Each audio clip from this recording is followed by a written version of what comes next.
So let's start the next question.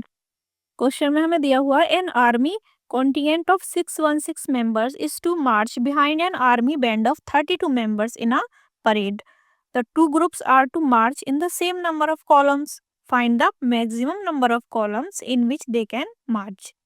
यानी कि क्या मतलब है क्वेश्चन का कि एक सेना की टुकड़ी में 616 सैनिक हैं और सेना के बैंड में 32 सदस्य हैं। परेड के दौरान दोनों का समान संख्या के कॉलम में मार्च करना है। हमें यह बताना है कि अधिकतम कितने कॉलम बनाए जा सकते हैं।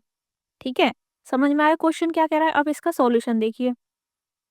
अब हमें पता है कि दोनों समूहों को समान संख्या के कॉलम में मार्च करना है, इसलिए हम क्या करेंगे, दोनों का HCF निकालेंगे।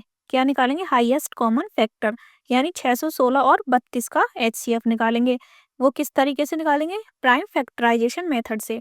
जब हम 616 का HCF निकालेंगे तो क्या आएगा? 2 मल्टीप्लाई 2 मल्टीप्लाई 2 मल्टीप्लाई 7 इंटू 11। ठीक है, यानी कि 2 की पावर 3 मल्टीप्लाई 7 इंटू 11, इस तरीके से लिखेंगे। ऐसे ही 32 का 2 इंटू 2 इंटू 2 मतलब 5 टाइम्स आ जाएगा। अब हमें क्या देखना है? HCF निकालने के लिए हम क्या करते हैं, जो दोनों में कॉमन होता है वो निकालते हैं।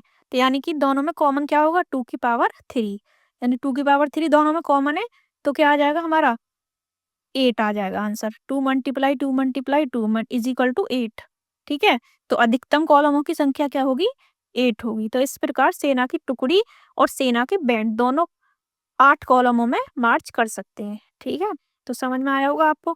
हमें हमेशा ये याद रखना है कि जब दोनों इक्वल हो, यानी जब समान व्यवस्था दे रखी हो, या कॉलम मतलब इक्वल की बात हो रही हो, समान कॉलम की बात हो रही हो, तो हमेशा हम HCF ही निकालेंगे। तो ये क्वेश्चन आप बोर्ड में इस तरीके से करके आएंगे, HCF निकाल के, तो आपको फुल मार्क्स मिलेंगे। Thank you for watching the video.